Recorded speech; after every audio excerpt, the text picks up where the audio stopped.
जर कुणाचं मूळ रडलं तर कृपया त्याला चॉकलेट देऊन गप्प करा आणि आपले मोबाईल सायलेंट मोडवर टाका.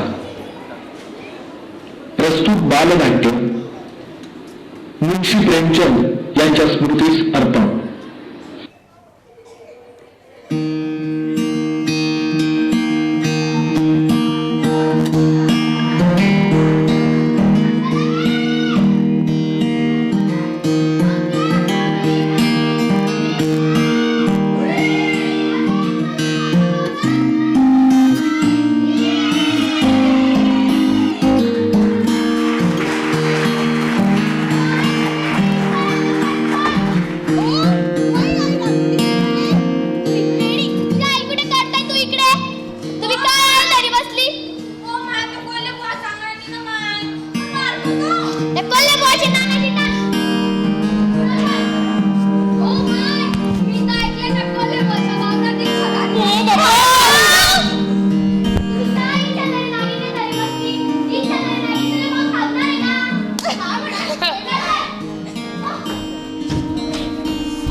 आणि प्रेक्षकांना विनम्र अभिवादन करून कैलासवासी श्रीमती ब गु शानबाग माध्यमिक विद्यालय सावखेडे सविनय सादर करीत आहोत बालनाट्य चिंगी.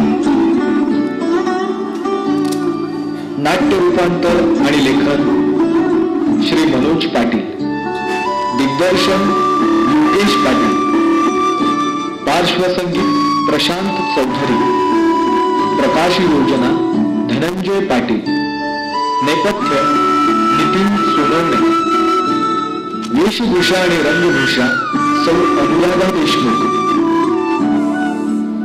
पात्र परिचय: चिंगी उन्नती राकेश बोरसे, तायडी प्रतीक्षा कृष्णा झांबरे आणि मित्रमैत्रिणी ऐश्वर्या प्रदीप अहेरराव, सिद्धी विवेक उपासनी, सिद्धी विक्रांत पाटील, भूषण शैलेश गेहलोत, प्रथमेश प्रफुल्ल भालेराव, उत्कर्ष नरेंद्र नेरकर, गौरव मुकेश पाटील, अक्षित भीमराव चौधरी, केतन अरविंद भोये, गिरीश युवराज दयाले आणि गौरव अशोक संधरे.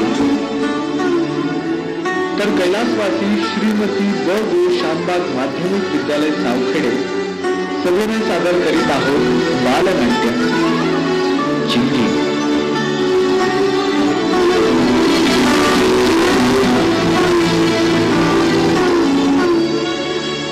ही माझी तायडी, माझ्याहून 5 वर्षांनी मोठी, पण तिलाच येता पुढे.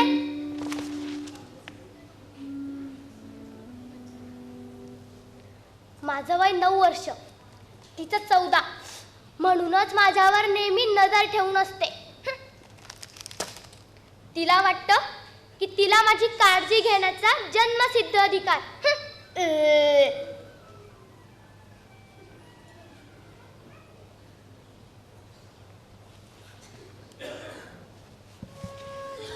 तिला अभ्यासासारख्या महत्वाच्या गोष्टींमध्ये घाई गडबड अजिबात आवडत नाही. ती खूप कडक आणि अभ्यासू आहे. नेहमी पुस्तक घेऊन बसलेली असते. अभ्यासू किडा. मला ना तिच्या 2 गोष्टींचा खूप राग येतो. एक तर ती मला सारखी रागवत असते आणि दुसरं ती माझ्यापेक्षा उंच आहे. तिला या घरचा पाया मजबूत बनवायचा आहे. या मजबूत पायावर आलिशान महल बांधायचा आहे.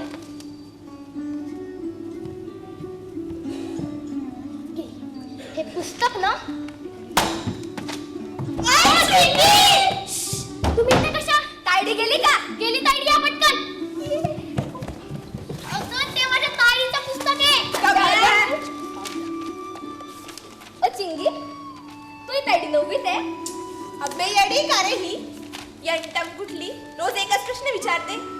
तुला सांगले तुले ती ताई 9वीत आहे तर? डाऊट आला म्हणून विचारलं. डाऊट गुच्चूबाई, पाहिलं का माझ्या ताईचं अक्षर किती सुंदर येतं. हा अशी ना. लय अभ्यास करते तुझी तायडी.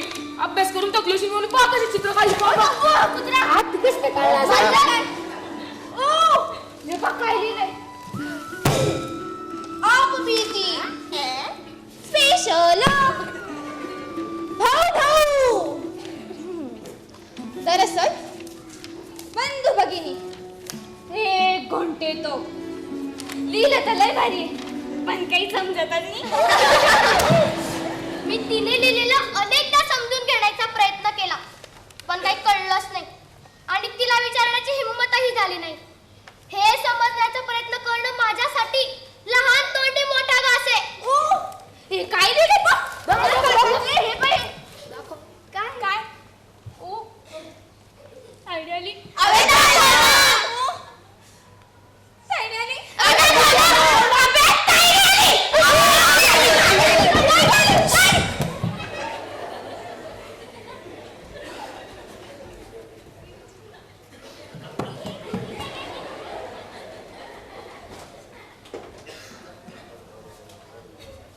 ही मुलं इकडे कशी?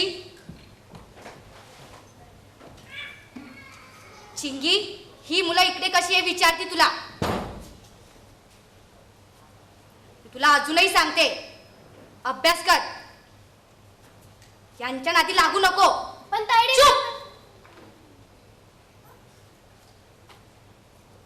तू ना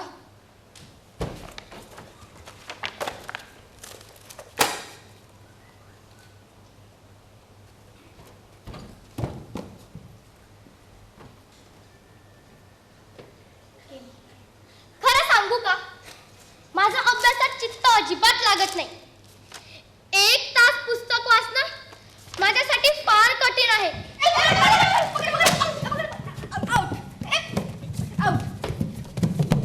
जेव्हा संधी मिळायची तेव्हा हॉस्टेलमधून निघून मी मैदानावर जायची. कधी दगडा खेळायची, तर कधी विमान उडवायची, कधी भिंतींवरून उड्या मारायची. तळ्यात आणि मैत्रिणी भेटल्याच तर विचारूच नका. हे पकड.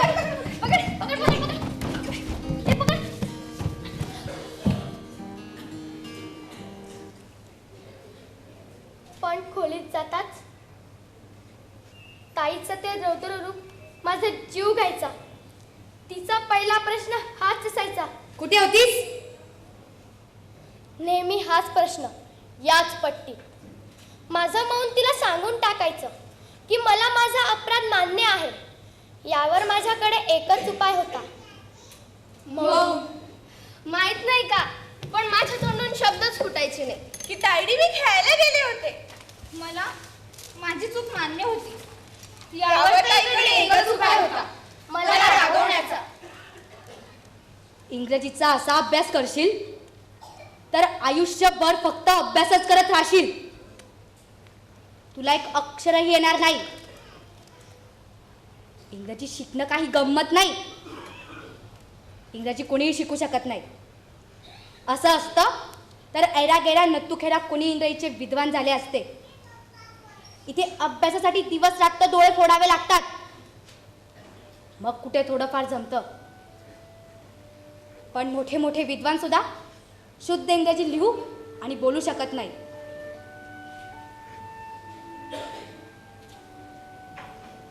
चिंगी, चिंगी, चिंगी, तू सांगते कळतंय का? माझ्याकडे पाहून तर काही शिक. मी किती मेहनत करते आणि तुला दिसत नसेल ना, तर यामध्ये तुझा आणि तुझ्या या बुद्धीचा दोष. आमच्या शाळेतही खूप कार्यक्रम होतात, खेळ होतात, पण मी तिकडे फिरकतही नाही. नेहमी अभ्यास करत असते. तरी तरी एकाच वर्गात 2-2, 3-3 वर्ष राहावं लागतं. आणि तुला काय वाटतं, असा खेळण्या कुदण्यात वेळ वाया घालून तू पास होशील?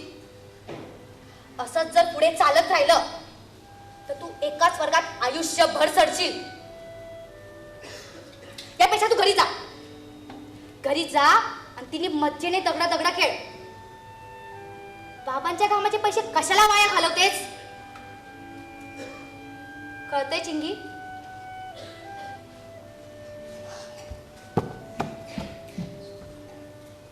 हे ऐकून मला खूप रडू यायचं. यावर माझ्याकडे उत्तर तरी काय? चूक तर माझीच होती ना. तायडीचं ते बोलणं मला खूप त्रास द्यायचं. माझा पूर्ण उत्साह मावळून जायचं. तायडी इतकी अभ्यास करण्याची शक्ती माझ्यात नाही हे मला माहित होतं. मग मला वाटायचं आपण घरी का नाही जात? जे काम आपल्याकडून होतच नाही ते आपण का करायचं? का आपला वेळ वाया घालवायचा? मला माझा मूर्खपणा मंजूर आहे. पण तायडी इतक्या मेहनतीचा माझ्या मनात विचार जरी आला तरी मला चक्कर यायचे. पण काही वेळातच निराशाचे काळे ढग निवडले की मी ठरवायचे आता खूप अभ्यास करायचा. पटपट वेळापत्र बनवायचे. सकाळी 6 वाजता उठून अभ्यासाला बसायचे. 6 ते 8 इंग्रजी, 8 ते 9 गणित, 9 ते 10 इतिहास, 10 ते 5 शाळा आणि नंतर 1 तास आराम. 6 ते 7 भूगोल, 7 ते 8 ग्रामर. मग अर्धा तास हॉस्टेल समोरून फिरणे. मग जेवण. 9 ते 10 सराव आणि आराम आणि खेळ.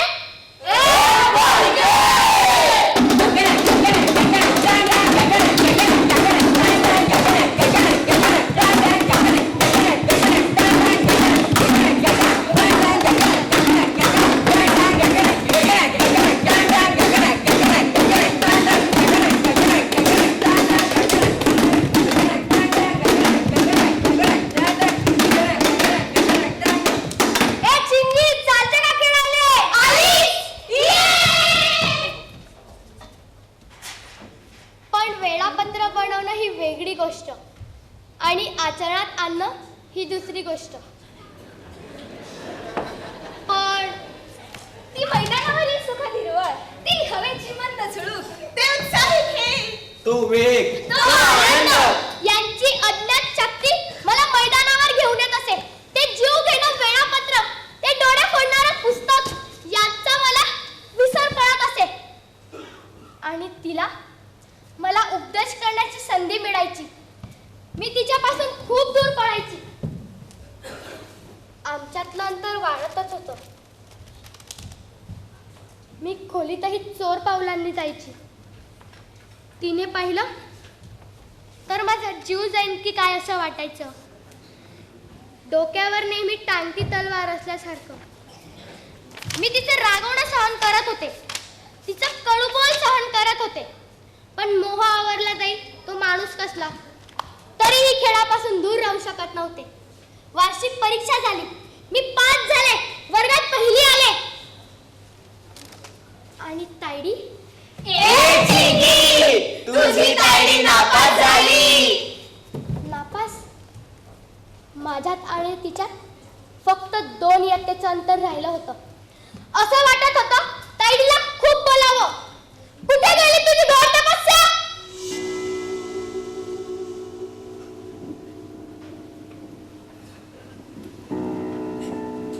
मला पहा, मी खेळतही होते तरी वर्गात पहिली आले आणि तू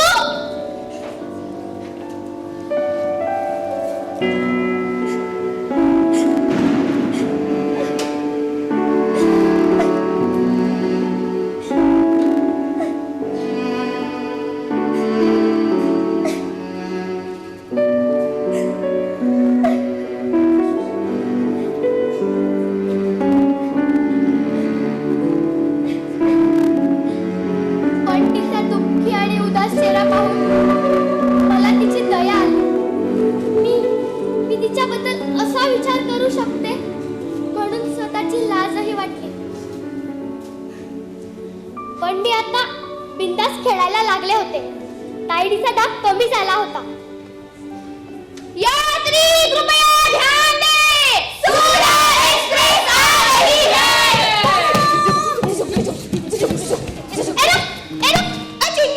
चालते का सुरतले? मला सुरतले तर जायचंय पण ड्रायव्हर काही बरोबर नाही. काय बरोबर नाही? काय बरोबर नाही? ओय, ही माझी सायकल आहे. तुझी सायकल आहे? उतरते का खाली? ओय, तुला काय तुझ्या बाबाची सायकल वाटली का? ओय, ओय. नाही मला माहिती आहे तुझ्या बाबाची सायकल आहे पण त्याला नाही. उभी राह. बिंडक घे. बाय बरं धीरे चालवून नाही तर तुझ्या तायडीचं नाव सांगेन मी. तायडीचं नाव सांगशील? हा. तायडीला? हा. जा मग सांगून दे. सूरत एक्सप्रेस आ रही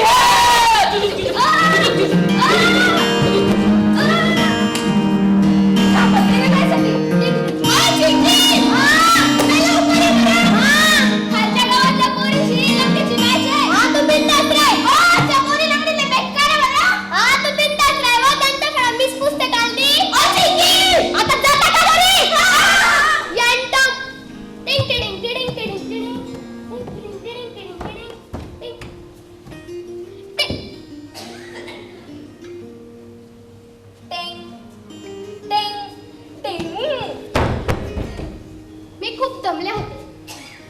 नेमकी जेवणाच्या वेळेसच घरी आले. या वर्षी पास झालीस. वर्गात पहिली आली म्हणून जास्त उडू नकोस. ताईसाहेब, गर्वाचं घर नेहमी खाली असतं. इतिहासामध्ये तर रावणाचे हाल तर वाचलेच असणार ना? की फक्त वाचलं? फक्त परीक्षा पास करणं काही मोठी गोष्ट नाही. बुद्धीचा विकास होणं ही महत्वाची गोष्ट. आणि काय ग, मोजून 1 इयत्ता काय पास केलीस आणि आता पण तुझं डोकं फिरलं? मग तर झालं कल्याण. माणसाने चुका केल्या तर चालतात पण गर्व बाळगू नये.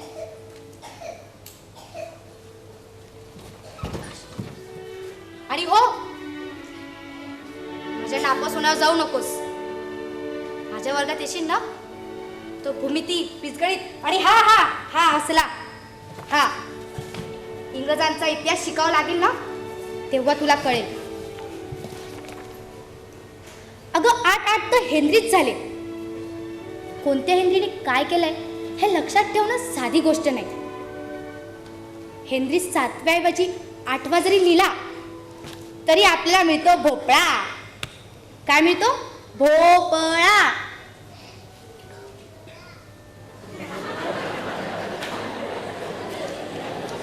हेनरीचं काय घेऊन बसलीस?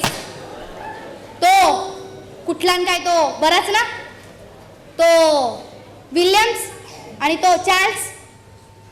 डझनभर झाले, डझनभर. त्यांचा विचारही जरा डोक्यात आला ना तर डोळ्यासमोर अंधार पसरतो. आणि भूमी तिथं विचारूच नका. अ ब ज ऐवजी अ ज ब लिहिलं तरी हातात शून्य. कोणी या निर्दयी परीक्षकांना सांगत का नाही?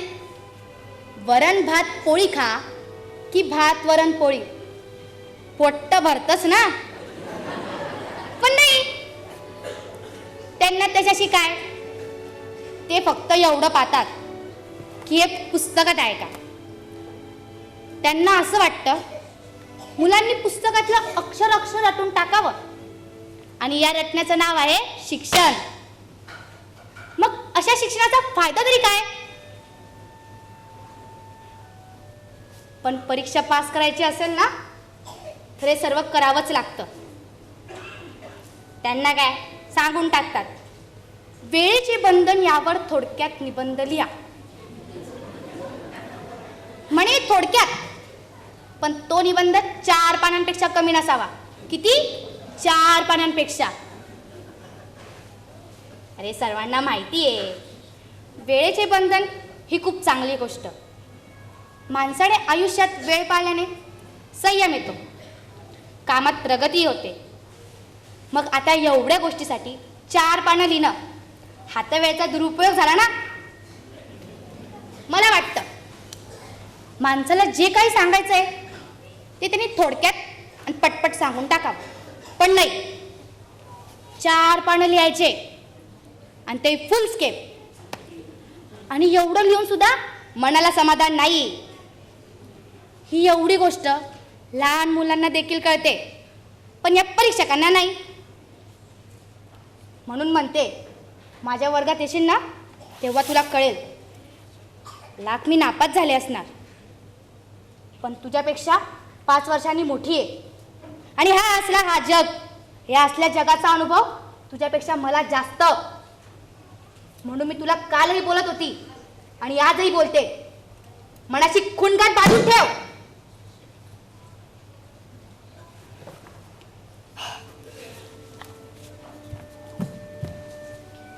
शाळेत जाण्याची वेळ जवळ आली होती आणि अचानक भूक मेली. पास झाली तरी एवढं ऐकावं लागलं. नापास झाली असतील तर तायडीने जीवच घेतला असता. एखाद्या अपराधासारखे दिवस जात होते. तरीही खेळाची एकही संधी मी सोडत नव्हते. अभ्यासही करत होते, पण खूप कमी. रोजचं काम रोज होईल असा, आणि वर्गात अपमानितही व्हावं लागणार नाही. पुन्हा वार्षिक परीक्षा झाली, निकाल जाहीर झाला. तू पास झालीस. आणि तायडी, हे भगवान, पुन्हा फेल. माझ्या मनात एक वाईट विचार डोकावला. तायडी पुन्हा नापास झाली तर आम्ही दोघे एकाच वर्गात येऊ. मग ती मला काहीच बोलू शकणार नाही. तायडी पुन्हा नापास झाली तर आम्ही दोघे एकाच वर्गात येऊ. मग ती मला काहीच बोलू शकणार नाही. पण तायडी पुन्हा नापास झाली तर आम्ही दोघे एकाच वर्गात येऊ. ती मला काहीच बोलू शकणार नाही. तायडी पुन्हा नापास झाली तर आम्ही दोघे एकाच वर्गात येऊ. ती मला काहीच बोलू शकणार नाही. मी या वाईट विचारांना प्रयत्नपूर्वक हकलून लावलं, पण मला आश्चर्य वाटलं. तायडीने एवढा अभ्यास केला, पुस्तकातला शब्द न शब्द वाचला, रात्र रात्र अभ्यास केला. चेहऱ्यावरचे तेज गेले, डोळे कोरडे झाले, पण बिचारी नापास झाली. माझा पास होण्याचा आनंदही अर्धाच झाला. कदाचित मीही नापास झाले असते तर तिला एवढं दुःख झालं नसतं. पण विधी लिखित कोण टाळू शकतं. माझ्यात आणि तिच्यात फक्त एक इयत्तेचं अंतर राहिलं होतं. शेवटी ती माझ्या भल्यासाठीच सांगते ना. मला त्याचं वाईट वाटतं, पण कदाचित तिच्या धाकात राहून मी दणादण पास होत होते आणि चांगले मार्क्सही मिळतात. आता तायडी काहीशी नरमली होती. मला रागवण्याची संधी मिळूनही संयम दाखवत होती. कदाचित तिला कळलं असेल, तिला मला रागवण्याचा काही अधिकार नाही, आणि असेल तर तो खूप कमी. माझा मनमौजीपणा वाढला. मी तिच्या संयुक्ततेचा फायदा घ्यायला लागले. मला माहित होतं काहीही झालं तरी मी पासच होणार, कारण आपलं नशीब सिकंदर आहे. यातच मला एक नवीन नाद लागला, पतंग उडवण्याचा. माझ्या भांडणे, पतंग टुर्नामेंटची तयारी करणे यातच माझा सारा दिवस जात होता. ओ पिंट्या, तू शिदार आहे बरं. अगं जाय ग तू तू माझ्या नादी लागू नको. अगं जाय ग तुला थांबच्या पतंगच काढतो मी. अबे तिकडे घे, अबे तिकडे घे ना, अबे तिकडे घे, अबे अबे घे इकडे घे, अबे पेच पडला, अबे घे खेच, खेचला पण सोडला सोड, खेचला खेच, सोडला सोड, सोडला खेच, खेचला सोड, सोडला अबे खेच, खेचला सोड, सोडला खेच, अबे पतंग काढला पतंग काढला ओ रबरमॅन, मायनी तुझ्याच पतंग कटला.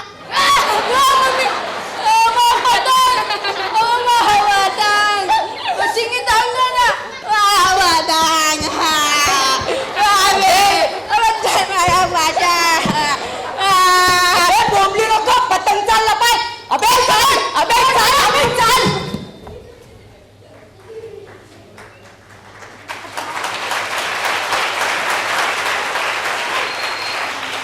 तायडीच्या नाकाने जो थोडाफार अभ्यास करत होती तोही आता बंद झाला. माझ्या मनातला तायडीचा आदर कमी झाला आहे याची तिला शंकाही येऊ द्यायची नव्हती. याची मी काळजी घेत होती. पण एके दिवशी संध्याकाळी हॉस्टेल समोरून कटलेला पतंग पकडण्यासाठी आम्ही खूप पळत होतो. सारं लक्ष आकाशाकडे होतं. मन त्या आकाशगामी पतंगाकडे धाव घेत होतं. ए पतंगा, ए थांब रे. सोना सोसात झुलत जमिनीकडे येत होता. जणू एखादी आत्मा स्वर्गातून विरक्त मनाने काही मिळवण्यासाठी येत होती. आणि आमची बालकांची सेना त्या पतंगाच्या स्वागतासाठी जात होती. तिथे सगळं समान, ना लोक, ना शाळा, ना अभ्यास, ना ताईडी.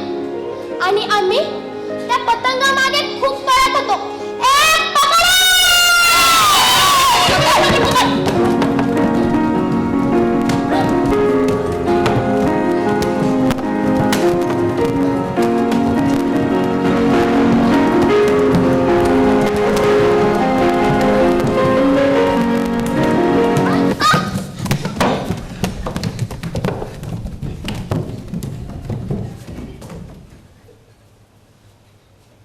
पण त्याच वेळी तायडी माझ्या समोर होती. उग्रपणे मला बोलली, तुला या फालतू मुला मुलींसोबत ढेल्याच्या पतंगा मागे पळताना लाज नाही वाटत? तू आता खालच्या वर्गात नाही, 8वीत आली आहे, 8वीत. माझ्यापेक्षा एक इयत्ता मागे. एक वेळ होती की जेव्हा लोक 8वी पासून नायब तहसीलदार बनत होते आणि तू या असल्या घाणेरड्या या फालतू मुला मुलींसोबत ढेल्याच्या पतंगा मागे पळते. तुझ्या निर्बुद्धपणाचं मला दुःख वाटतं.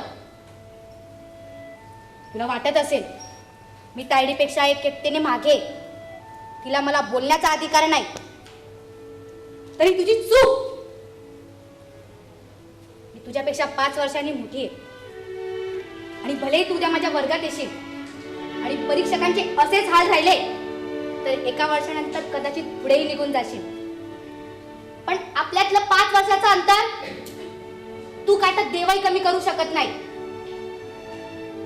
मी तुझ्यापेक्षा 5 वर्षांनी मोठी आहे आणि राहणारच.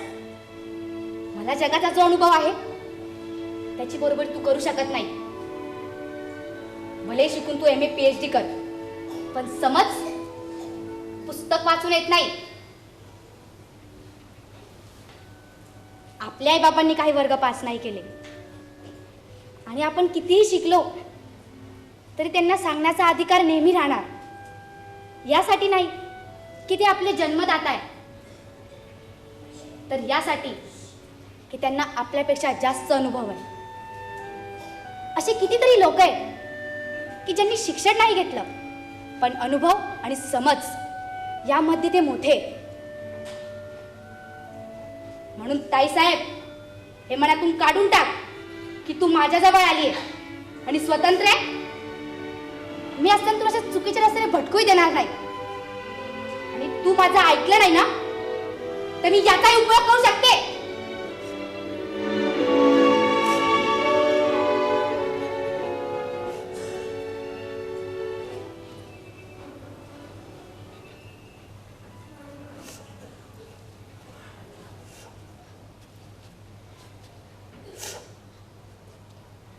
मलाही कळतं माझं असं बोलणं तुला आवडत नाही. हे काही प्रमाणात बरोबरही आहे. तुझा पत कुठून यायला मी विरोधही करत नाही. तुला काय वाटतं मी तुला उगाच बोलते? नाही ग, नाही. मलाही वाटतं पतंग उडवावं, खेळावं, पण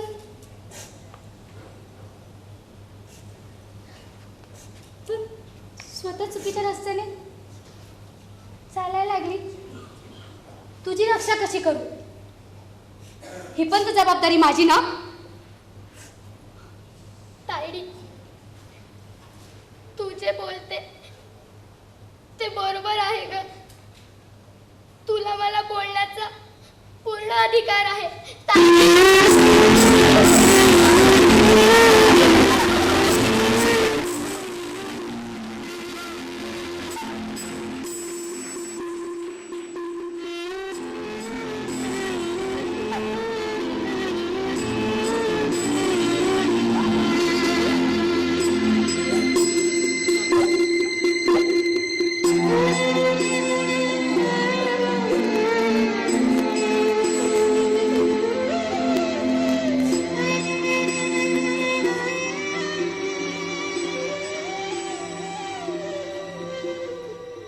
योगायोगाने तिथे एक कटलेला पतंग आला. तायडी माझ्यापेक्षा उंच आहेच. तिने उडी मारून त्या पतंगाचा दोरा पकडला.